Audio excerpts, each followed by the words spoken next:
Lisons Galates 5, 17. Car la chair a des désirs contraires à ceux de l'esprit, et l'esprit en a de contraires à ceux de la chair.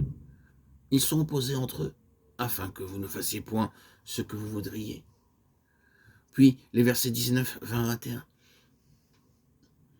Or, les œuvres de la chair sont manifestes. Ce sont l'adultère, l'impudicité, l'impureté, la dissolution, l'idolâtrie, la magie, les inimitiés, les querelles, la jalousie, les animosités, les disputes, les divisions, les sectes, l'envie, les meurtres, l'ivrognerie, les excès de table et les choses semblables. Je vous dis d'avance, comme je l'ai déjà dit, que ceux qui commettent de telles choses n'hériteront point le royaume de Dieu. Notre obéissance aussi est incomplète si nous ne détruisons pas de telles choses. Nous devons nous éloigner des péchés évidents comme l'idolâtrie, l'impudicité, la sorcellerie, l'impureté. Mais avons-nous détruit la jalousie, l'envie, la haine, la médisance, péchés qui ne sont ni évidents ni apparents? Nous pouvons paraître comme des chrétiens obéissants et tout le reste du temps être coupables d'une obéissance incomplète au Seigneur. Mais les bêlements de la haine, les bêlements de la jalousie, les bêlements de l'envie que nous n'avons pas rejetés s'entendent encore. Le Saint-Esprit de Dieu a placé cela à la même place que l'idolâtrie et la sorcellerie. Je pense que vous commencez à voir que notre attitude en cela, notre faillite à vaincre dans ces domaines, ont des conséquences désastreuses. Comme Saül ne put régner longtemps, vous et moi, nous ne régnerons pas si, à son exemple, nous faillissons devant Dieu lors de la mise à l'épreuve. Les demandes de Christ sont prodigieuses en raison de la disposition abondante qu'il a placée en nous. Cette disposition abondante est Christ en nous, l'espérance de la gloire.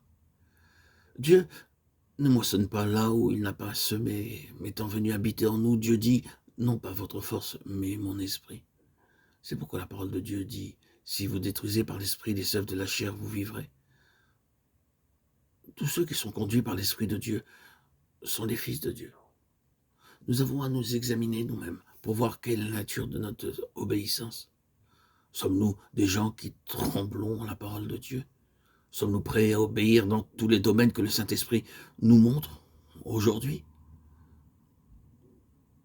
Examinons maintenant l'obéissance non seulement dans notre vie publique, mais aussi dans notre vie secrète. C'est ce qui caractérisa Abraham et qui caractérise tout enfant de Dieu. Abraham, l'homme de la foi et d'obéissance, l'enfant de Dieu, doit être un enfant ayant la foi et l'obéissance.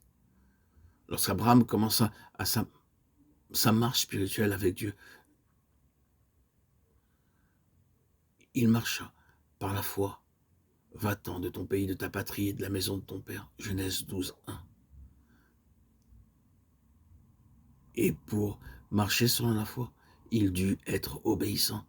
Voilà les deux caractéristiques de l'enfant de Dieu, la foi et l'obéissance. Apprenons cela. Répondons à l'appel de Dieu.